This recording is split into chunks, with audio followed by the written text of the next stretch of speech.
Belgium, a country of breathtaking scenery and cities that bring fairy tales into reality. A mixture of languages and a diverse population, Belgium has a rich history and profound culture. The most interesting, at least in our eyes, is the country's rich connection to beer creation and consumption. Belgium, or rather the Kingdom of Belgium, as is its official title, is a relatively new nation in relation to other countries in Northern Europe, only declaring independence from the Netherlands in 1830. However, the area's connection with brewing goes back much farther, with archaeological evidence of breweries existing in the 3rd and 4th centuries AD. At this point in time, the area of modern-day Belgium was under the occupation of the Roman Empire.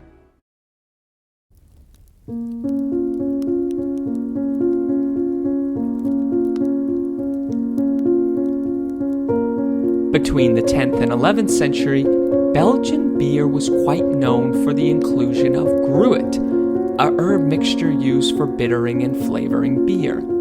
Around the 13th and 14th century, the addition of gruit began to stall and was quickly replaced with the inclusion of hops, a practice first conducted in Germany.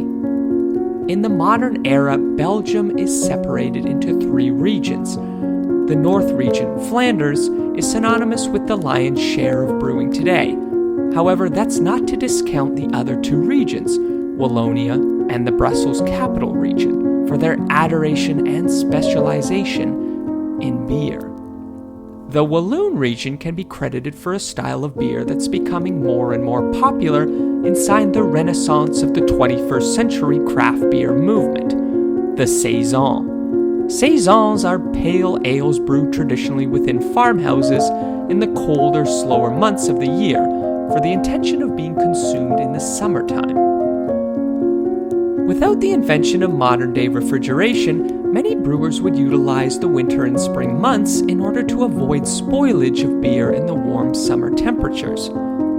Higher levels of temperature lead to higher levels of airborne bacteria.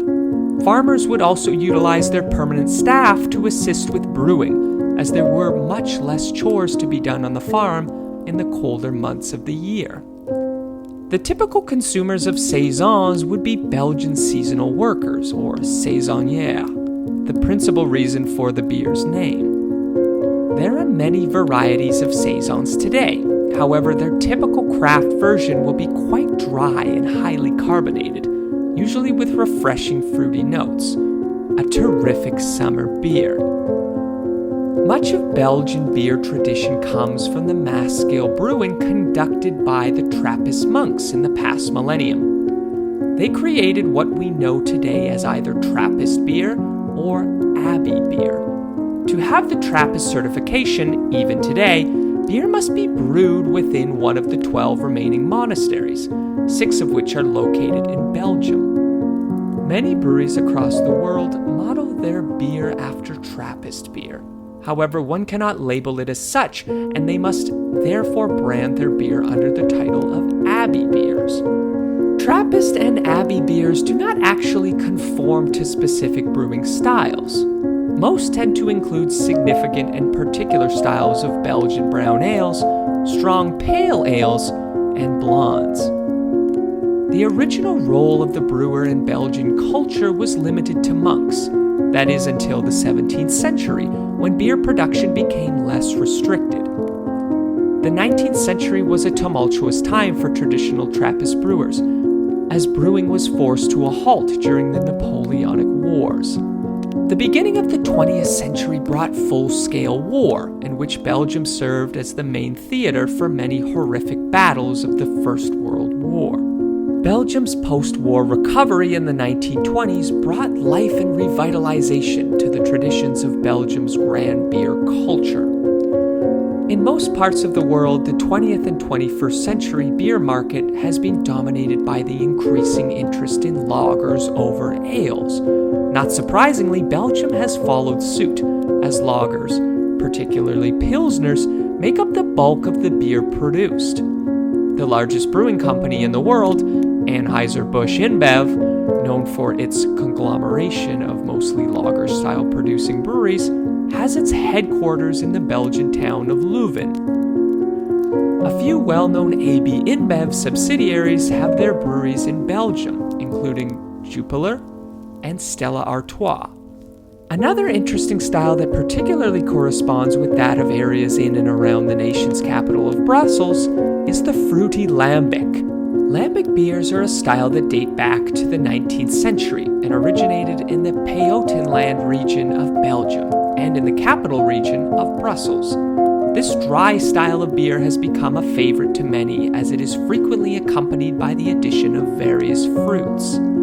The beer traditions that one will stumble across all over Belgium is the eclectic use of beer glassware that exists from different styles of beer. When enjoying a Trappist or abbey beer, it's common to find these particular beers in chalices and goblets. Lambic beers, which are typically high in carbonation, are best served in a flute glass, similar to one used to drink champagne. And perhaps the most notable glass to enjoy a wide array of Belgian beers is that of the tulip glass. This glass's particular shape allows for the retention of the beer's head. There are many nuances to such a wide range of assorted beers in Belgium that it can be difficult to encompass the entire spectrum. For one to say they enjoy Belgian beer is actually quite a vague statement, as there is such a wealth of difference and complexity that encompasses this beautiful European country. No matter where your preference is or the preferred flavors you possess, you will feel as though you've died and gone to beer heaven when you venture into the encompassing labyrinth that is Belgium. Be sure to subscribe and check out our next episode where we showcase another one of Europe's beer titans, the Czech Republic. Thanks very much for watching, and remember, craft beer is here.